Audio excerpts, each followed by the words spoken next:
Para se të synojmë një eurointegrim, së pari duhet të integrohemi mes vete. Unë, sidomos për Republikën e Kosovës, e vlerësoj si partnerin kryesor tregtar të Maqedonisë së Veriut, por ndërkaq vlerësoj që duhet të jetë e njëjta edhe për Kosovën. Shteti në përgjithësi i Kosovës duhet t'u jep afat të mirëfillt, të mjaftueshëm kompanive që të mund të përshtaten në treg, andaj shteti duhet të ketë këtu kujdes, ndërkaq liberalizimi i tregut me dojmos se do t'sjellë efektet e saj pozitive. Biznesi duhet të ndëgjohet dhe të përkrahet dhe në rast se ka nevojë për infrastrukturë shtesë dhe për politika të përbashkëta, të mirëfillta mes dy shteteve, është e patjetërsueshme që të realizohen. Andaj, para se të synojmë një eurointegrim, së pari duhet të integrohemi mes vete. Jemi koshient që shumë biznese kosovare tani më janë prezent në tregun e Maqedonisë së Veriut, por edhe ana sjelltas, mirë për të luzuar gjithçka dhe për të u realizuar ato ide të atyre biznesmenëve dhe atyre affaristëve, mendoj që duhet para kushtet të kenë, dhe para kushtet janë pikërisht këto, infrastruktura,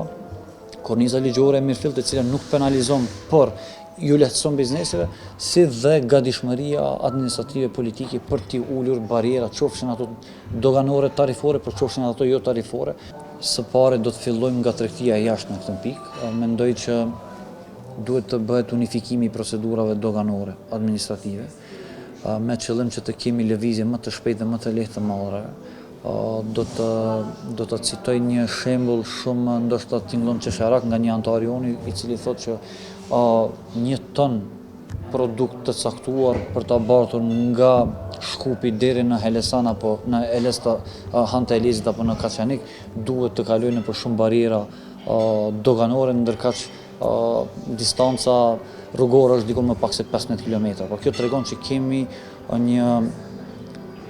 diskrepancë të madhe mes asaj se cili është potenciali dhe cilat janë mundësitë. Potenciali është shumë i madh. Unë, sidomos për Republikën e Kosovës, e vlerësoj si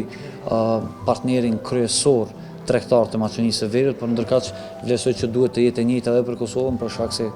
potenciali është shumë i madh, afërsia gjeografike e bën të mundshme, mirë po problemet janë nga më të ndryshme, qoftë disponueshmëria politike, qoftë ekonomike, qoftë sociale kështu me radhë, por unë mendoj që aspektin social kulturor e kemi vetëm më të etabluar për shkak se kulturalisht jemi shumë të parafort. Mendoj që pengesat kryesore janë ato politike. Republika e Kosovës duhet të merr shembull edhe për të keq edhe për të mirë Republikën e Maqedonisë, sidomos tek pjesa e evitimit të gabimeve të cilat Maqedonia e Veriut i ka realizuar përgjatë proceseve të ndryshme ekonomike, dhe kjo është disfavorizimi i kompanive vendore kërshi atyre që vijnë nga jashtë. Kjo nuk ndodh vetëm në energjetikë, ndodh në të gjitha sferat, mirë po do kisha sugjeruar dhe si duke u nisur nga pikpamja dhe nga ekspertizat të cilën ne si ODE ndajmë, vlerësoj që korniza ligjore shteti në përgjithësi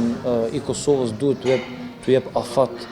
të mirëfillt, të mjaftueshëm kompanive që të mund të përshtaten në treg, pra të përshtaten me kornizën ligjore, dhe se pastaj ata të mund të konkurrojnë, dhe kështu do të jetë efekti i vetëm parsor dhe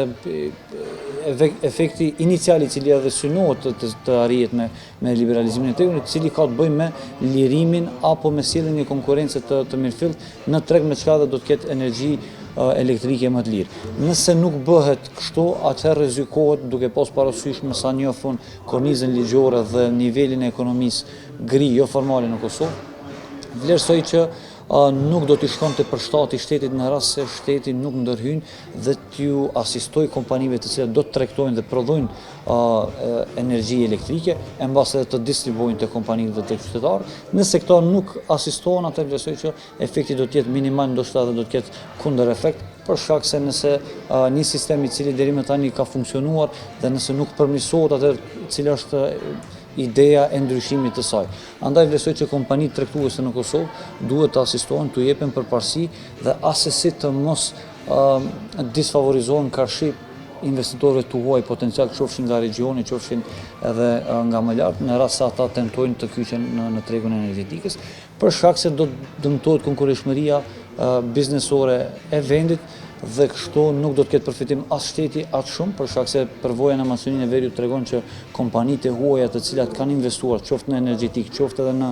në sektore tjera ekonomik, tregon që 60% të neto fitimit të cilët ata e gjenerojnë e reinvestojnë në shtetin e tyre ndërkaq pjesën e ngelur e investojnë në mashininë e verë gjithësisht në atë vend ku edhe operojnë, dhe kjo tregon që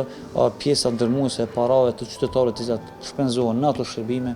dalin jashtë vendit. Andaj shteti duhet të ketë këtu kujdes, ndërkaq liberalizimi i tregut me dojmë se do të sjellë efektet e saj pozitive.